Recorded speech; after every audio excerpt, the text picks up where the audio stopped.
उधर महाराष्ट्र में कोरोना की रफ्तार थमने का नाम नहीं ले रही। गुज़िश्ता 24 घंटों में रियासत में 55,469 केस सामने आए हैं, जबकि 297 अमवात हुई हैं। अब रियासत में एक्टिव मरीजों की तादाद 4,72,283 है। वहीं मुंबई में गुज़िश्ता 24 घंटों में 10,040 नए कोरोना पॉजिटिव मरीज पाए गए हैं और शहर में कोविड-19 से 32 मरीजों की मौत वाकई हुई है। तो ये आंकड़े हम आपको मुंबई और महाराष्ट्र के बता रहे हैं, जहां पर सबसे ज्यादा केसेस रोजाना रिकॉर्ड किए गए हैं।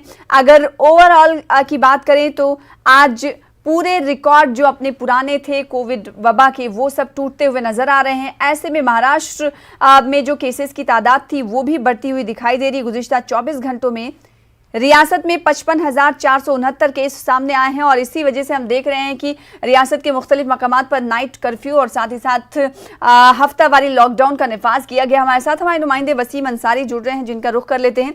वसीम, हुकूमत की तरफ से कई कोशिशें की जा रही, नाइट कर्फ्यू लगाया जा रहा है, तैयारियां की जा रही, लेकिन कोरोना है कि बढ़ता ही जा रहा है, नई चुनौती बनकर आ रहा सरकार के सामने।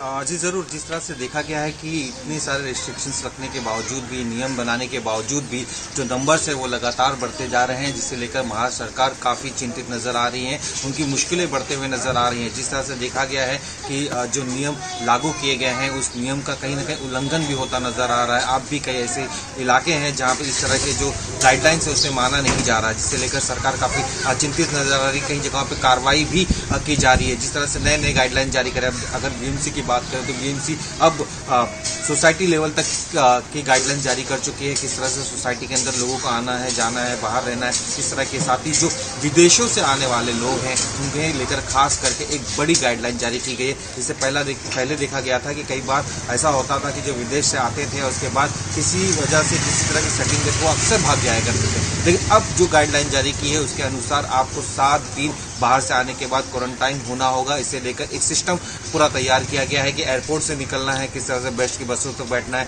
और इसके बाद होटल तक पहुंचना है या अपने घर तक पहुंचना है जहां क्वारंटाइन की सुविधा रखी गई है। उसके बाद एक रसीद दी जाएगी और साथ ही प्राइवेट हॉस्पिटल्स के लिए भी गाइडलाइन जारी की गई है कि किसी भी मरीज को जब टेस्ट करनी होती है, एंटीजन टेस्ट, तो सबसे पहले उसकी जो जानकारी है बाकायदा बीएमसी को देनी होगी, नगर निगम को देनी होगी। इस तरह की सारी इंफॉर्मेशन उसके अंदर रखी गई है।